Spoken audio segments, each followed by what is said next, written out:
सभी को। कैसे हैं आप सब लोग? दुआ करते हैं कोरोना काल में सभी स्वस्थ रहें। और देखिए, आज हम जो प्रेजेंट परफेक्ट टेंस हमारा पिछले वीडियो में चला था उसको आगे बढ़ाते हैं। Will move forward towards the present perfect. I told you about the affirmative sentences, how to translate from Hindi to English, present perfect affirmative sentence, right? And so this is the basic idea, the basic rule, affirmative sentence का subject and object, has, have plus verb in third form, always comes in third form, the verb, if we talk about, right? Now we talk about negative and interrogative.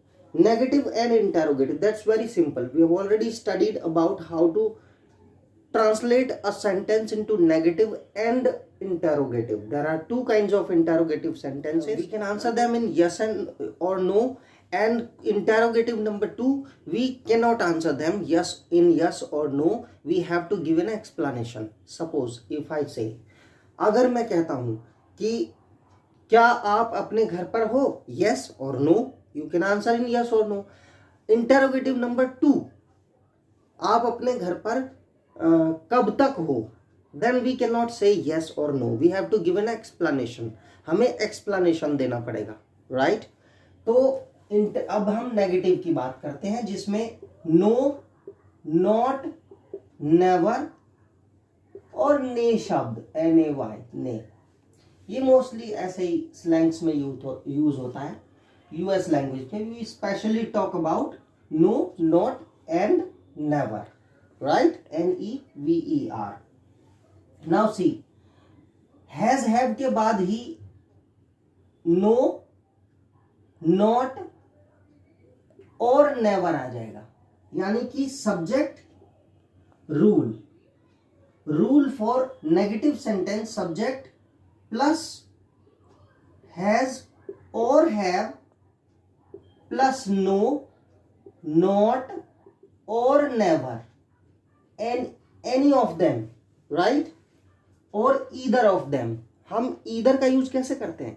दो side में भी use कर ले। जैसे road के दोनों तरफ बड़े वृक्ष थे, तो हम कहेंगे कि there were tall trees on either sides of the road. either sides, दोनों तरफ, either sides of the road there were tall trees. either का यूज ऐसे होता है, either this or that. मैंने आपको कनेक्टर्स में भी पढ़ाया था। तो no, not, never plus verb in third form plus object, right? now see, हम कोई भी सेंटेंस लेते हैं। she has not written, write, wrote, written a letter. उसने एक पत्र नहीं लिखा है। she has not written a letter, right? they have not learnt, LEARNT. देखिए, learn की फर्स्ट फॉर्म होती है LEARN, लर्न। सेकेंड फॉर्म होती है LEARND, लर्न, ED। और थर्ड होगी LEARNT, लर्न। ये थर्ड फॉर्म में भी आ सकती है। तो they have not learned there lesson, उन्होंने अपना पाठ याद नहीं किया है, या वे अपना पाठ याद नहीं कर चुके हैं। नहीं किया है, आ है, ई है, ए है, चुका है, चुकी है, चुके हैं। याद रखना, आइडेंटिफिकेशन और रूल, ये दो चीजें ऐसी होती हैं जिसको वश में है वो कुछ भी लिख सकता है।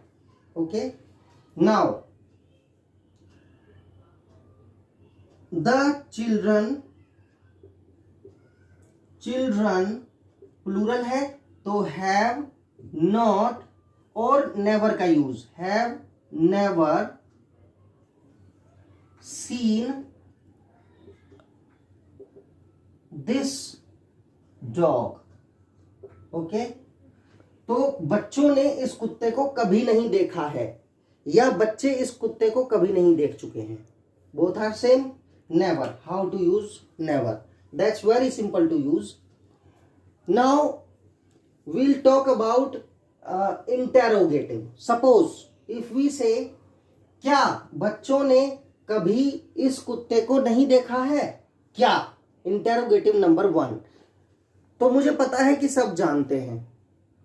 ओके, मैं आपसे बीच में एक रिक्वेस्ट, कमेंट बॉक्स में जय मां सरस्वती या जय मां शारदा अवश्य लिखें, ताकि मां सरस्वती की कृपा हम पर बने और हम जितनी बार अच्छाई को याद करते हैं उतना हमारा मन अच्छा रहता है और कार्य अच्छे होते हैं।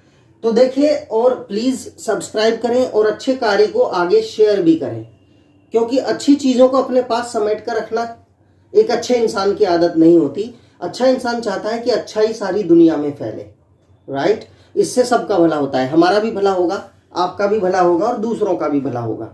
यही अच्छे सामाजिक व्यक्ति की पहचान होती है। तो देखिए, the children have never seen this dog. बच्चों ने ये कुत्ता कभी नहीं देखा है। अब अगर हो जाए क्या बच्चों ने कभी ये कुत्ता नहीं देखा है, तो सब जानते हैं। हेल्पिंग वर्ब को उठाकर शुरू में रख देना है, have the children never seen this dog and question mark, right? तो this is very simple thing to understand कि हम इंटेरोगेटिव नंबर 1 कैसे बनाएंगे। अब देखिए, मैं यहां रूल बना देता हूं, ये मैंने नेगेटिव का रूल लिखा। यहां हम अगर इंटेरोगेटिव बनाते हैं, सी इंटेरोगेटिव नंबर 1 जो क्या से शुरू होता है हिंदी में, right?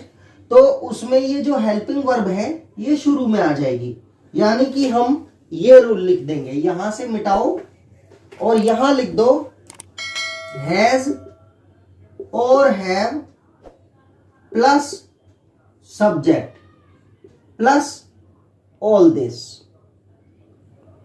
Okay, all this and question mark. Now see, क्या उसने आपके पैसे लौटा दिए हैं? लौटा दिए हैं। या फिर हम ये भी कर सकते हैं, क्या वह आपके पैसे लौटा चुका है? ओके, अब देखिए, जब हम लिखते हैं उसने, कितना बड़ा डिफरेंस है। तो यहां पता नहीं चल रहा है कि पैसा लौटाने वाला शी है या ही है। क्या उसने आपके पैसा लौटा दिए हैं? तो यहां हम ही या शी कुछ भी लिख सकते हैं, ओके। लेकिन अगर हम इसको चुका वाला लिख दें तो फिर हमें पता चल जाएगा कि either the subject is she और ही, मेल और फीमेल। जैसे, क्या वह आपके पैसा लौटा चुका है? That means he. क्या वह आपके पैसे लौटा चुकी है? That means she. तो यहां पर यह कंफ्यूजन होता है बस। अभी हम कुछ भी यूज कर सकते हैं। तो देखिए, सब्जेक्ट हैज या हैव, अब उसने मतलब सिंगुलर है तो हैज आएगा, फिर सब्जेक्ट शी। क्या आपके पैसे नहीं लौटाए हैं? नहीं, हम नेगेटिव की बात कर रहे हैं तो नॉट जरूर आएगा। Has she not, right? Paid back, paid back या returned, RETURNED। Has she not paid back और returned your money, your money. अब देखिए, यहां पर गलत यूज कई बार क्या करते हैं हम कि रिटर्न बैक कर देते हैं। I will return back to Mumbai, wrong sentence. जब रिटर्न का मतलब ही वापस आना होता है तो बैक शब्द यूज करने की जरूरत नहीं है, राइट? Only return. ऐसे ही एंटर के साथ लोग, जैसे फॉर एग्जाम्पल, क्या बच्चे कक्षा में प्रवेश कर गए हैं? कर गए हैं या कर चुके हैं, ओके। तो देखिए, क्या बच्चे, इंटेरोगेटिव नंबर 1, तो यही रूल लगेगा। बच्चे प्लूरल है तो हैव सब्जेक्ट द किड्स और द चिल्ड्रन और द स्टूडेंट्स, कुछ भी लगा सकते हैं।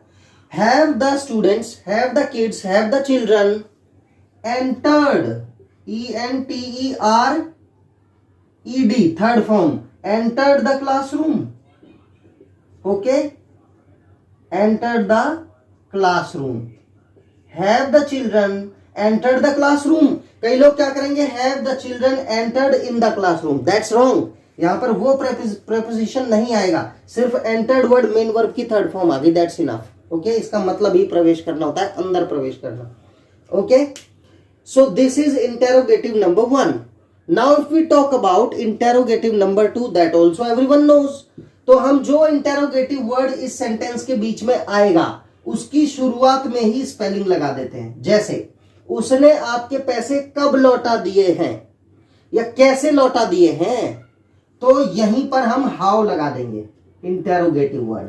देखिए, how has she not paid back, not नहीं है तो how has she paid back और रिटर्न योर मनी, या तो पेड बैक या रिटर्न, दोनों में से either of these two, either of और these two, either one of these two. Now we talk about interrogative number 2. Okay, that's very simple. देखिए, चीजें बहुत आसान हैं, एक बार एक्सप्लेन कर दी, चीजें आसान हैं, बशर्ते कि आप प्रैक्टिस में रहते हैं। कॉन्सेप्चुअल बेस्ड स्टडी अवश्य करें, यानी कि रीडिंग, राइटिंग और लिसनिंग, और न्यूज़पेपर रीडिंग करते रहें। मैंने बताया था इंडिया के बीच में एक स्पीकिंग ट्री करके पेज आता है, उसको वेंसडे खरीदो और नेक्स्ट वेंसडे तक उस पेज को पूरा स्टडी करो। उसमें जो वर्ड्स आते हैं उनको अलग कॉपी पे लिखो, उन्हें लर्न करो, डेली रीडिंग करो, सिर्फ ज़्यादा रटना नहीं है, क्रैमिंग नहीं करनी। उसके बाद आप सारे वर्ड्स को देखकर फिर से रीडिंग करो, पूरे हफ्ते उस पेज को रीडिंग करो, नेक्स्ट वेंसडे को नया न्यूज़पेपर खरीदो। राइट, ये आपकी इंग्लिश को बहुत ज़्यादा इंप्रूव करेगा। रूल्स हम बता रहे हैं, बेसिक चीज़ें हम बता रहे हैं, बाकी कॉन्सेप्चुअल बेस्ड स्टडी करने पर आपको परफेक्ट नॉलेज होगी, 100% होगी। कार्य करो तो सिद्ध अवश्य होता है, ना करने से कोई चीज बुक छुई नहीं, मुझे तो ये टफ लगता है, ये मुझसे नहीं होता, दैट मीन्स मेरा शरीर जा नहीं रहा आगे, मैं कभी बुक खोली नहीं तो कैसे समझ में आएगा, वो डेफिनेटली मुश्किल होगा। अब हम बात करते हैं इंटेरोगेटिव नंबर 2 की। इंटेरोगेटिव नंबर 2, देखिए, that has interrogative word in Hindi when it is written in Hindi। जब वो हिंदी में लिखा होता है तो प्रश्नवाचक शब्द बीच में आते हैं। आप कहाँ से आए हो, या आपने कितना दूध पी लिया है, आप कितने पेन खरीद चुके हो, आपने कितने पेन खरीद लिए हैं। राइट, तो ये होगा इंटेरोगेटिव नंबर 2, और इसका रूल है interrogative word plus has have, यानी कि इंटेरोगेटिव नंबर 1 का टोटल रूल यहां जोड़ दो, यानी कि has have subject plus not या नेवर या no plus verb in third form plus object and question mark. तो देखिए, हम इसको ये भी कह सकते हैं इंटेरोगेटिव नंबर 1 रूल। ओके, इस वर्ड के बाद ये भी जोड़ सकते हैं।